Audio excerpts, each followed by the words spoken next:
আমরা আজকে দেখব আরও একটি প্রশ্ন। প্রথম পর্যায়ক্রমিক মূল্যায়ন 2025-এর জন্য বাংলা প্রশ্ন, সপ্তম শ্রেণী, পূর্ণমান 30, সময় রয়েছে 60 মিনিট। সঠিক উত্তরটি বেছে নিয়ে লেখো 1 গুণ 5। জগতে কোনো কিছু ছন্দহীন নয়।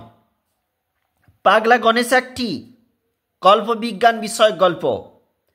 হরতাল শব্দটি কোন শব্দ থেকে এসেছে? অর্থাৎ হরতাল হচ্ছে গুজরাটি। পানুয়া নিখোঁজ হয়ে গেছে 15 বছর। কোকোনদ শব্দের অর্থ? কোকোনদ শব্দের অর্থ হচ্ছে লাল পদ্ম।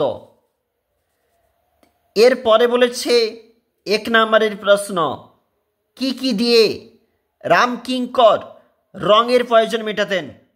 সেই ধন্য নরকুলে, নরকুলে ধন্য কে বা কারা?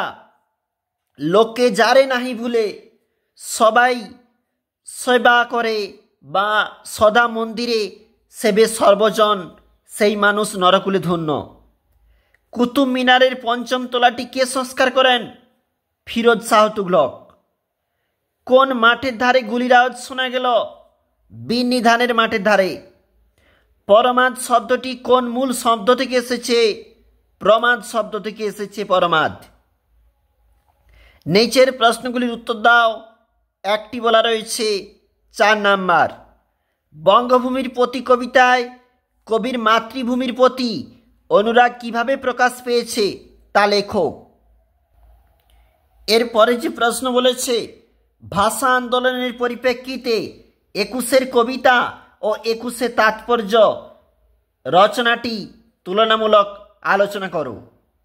এরপরে একটি করতে বলেছে 4 মার্ক। নন্দলাল বসুর কাজের কোন দিকটি শিল্পী রামকিঙ্করকে বেশি প্রভাবিত করেছিল?